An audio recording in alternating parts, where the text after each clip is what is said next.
Hello everyone, good morning. তো আজকে আমি উঠে পড়েছি, এখন হব রেডি। আমার মা অলরেডি রেডি হয়ে গেছে। তো এখন আমরা একটা অনুষ্ঠান বাড়িতে যাব। তো তারপরে আবার বিকেলবেলা আমার একটা বিয়ে বাড়ির অনুষ্ঠান আছে, তো দুটো অনুষ্ঠান বাড়ি যাওয়া হবে। তো ফার্স্ট অনুষ্ঠান বাড়ির জন্য এখন রেডি হব। তো ওখানে যাওয়ার পর, ওখানে কমপ্লিট করার পর আবার সেই দমদম যেতে হবে। তো আজকে দেখতে থাকো যে কি কি করি আমি। তো তারপর দেখো আমি রেডি হয়ে গেছি যাওয়ার জন্য। বেশি সাজিনি, কারণ ফার্স্ট যে অনুষ্ঠান বাড়িটা যাওয়ার ছিল সেটা একজনের মৎস্যমুখী ছিল, তো আমি সাজিনি, কারণ ওখানে বেশি সাজ দেখানো তো দরকার।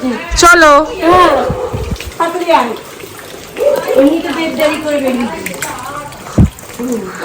মা কিন্তু খুব রেগে গেছে লেট হওয়ার জন্য। তারপর এদের সাথে দেখা হয়ে গেল রাস্তায়। এনারা আমাদের প্রত্যেক দিন কোথাও বেরালে আমাদের পিছন পিছন যায়। মা ওদেরকে বিস্কুট ফিস্কুট কিনে দেয়। দেখো ওরা কিন্তু সব সময় লয়ালিটি মেনটেন করে।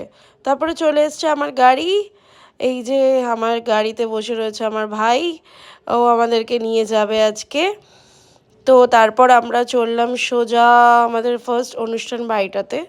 তো সেখানে মার সাথে খুব মজা করতে করতেই যাচ্ছিলাম, কারণ অনেক দিন পর মার সাথে বেরানো হয়েছে, কারণ মাকে তো সেভাবে টাইম দিতেই পারি না।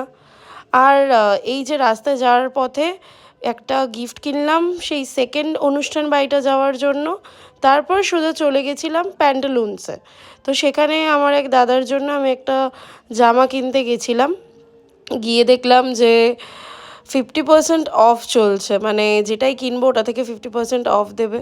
তো বেশ মনের আনন্দে একটা ভালো জামা তুলে নিলাম ছেলেদের জায়গা থেকে। বেশ সুন্দর ছিল জামাটা অ্যাকচুয়ালি। এই প্যান্টালুন্সও চলে এসেছিলাম, প্যান্টালুন্স থেকে কেনা হয়ে গেছে আমার। আমার ভাই আমার দেখে হাসছে আমি ভিডিও বানাচ্ছি বলে। যাই হোক, এখন কেনা কমপ্লিট। এবার সোজা যেদিকে যাওয়ার সেখানে যাবো। রাস্তায় যাওয়ার পথে দেখলাম এই লরিটাকে, লরির পিছনে লেখা দেখা হলে বলে দিও আজও বেঁচে আছি, মানে সে একদম দেবদাস। আর এই যে সরস্বতী পুজো এসে গেছে, তাই প্রচুর সরস্বতী ঠাকুর যাচ্ছিল। আর আমরা পৌঁছে গেছি এখানে। পৌঁছে যাওয়ার পর অনেকটাই দুপুর হয়ে গেছিলো, রাস্তায় প্রচুর জ্যাম ছিল বলে সোজা খেতে বসে গেছিলাম।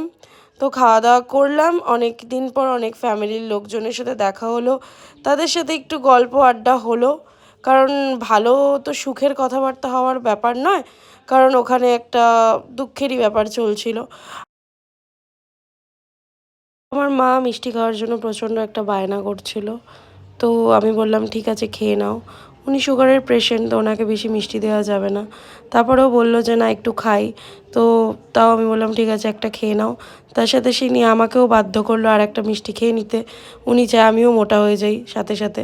তো তারপর আমরা চলে এলাম উপরে, আমি জেঠির ঘরে চলে এলাম, কারণ আমার আবার মেকআপ করতে বসতে হতো। তাই জন্য একটু সবার সাথে কথাবার্তা ঘরে বসে আলোচনা করছিলাম। আর আমার ওখানে একটা দিদির পুচকে ছিল, তার সাথে একটু গিয়ে খুনসুটি করলাম, কারণ ও বসে বসে কার্টুন দেখছিল। তো আমি ওকে খুব ডিস্টার্ব করছিলাম, আর ও খুব রেগে যাচ্ছিলো। বলছিল তুমি এখান থেকে চলে যাও চলে যাও তুমি, মানে এরকমই। ও খুব কিউট অ্যাকচুয়ালি, মানে আমার এত ভালো লাগে ওকে। তো তারপর আমি বসে পড়লাম মেকআপ করতে, কারণ আমার যাওয়ার ছিল, অনেকটা লেটও হয়ে যেত, কারণ রাস্তায় আবার জ্যাম পেতাম দমদম যেতে গেলে। তো দেখতে থাকো, ভালো লাগলে একটা লাইক অ্যান্ড সাবস্ক্রাইব করে দিও। নেক্সট ব্লগের জন্য ওয়েট করো।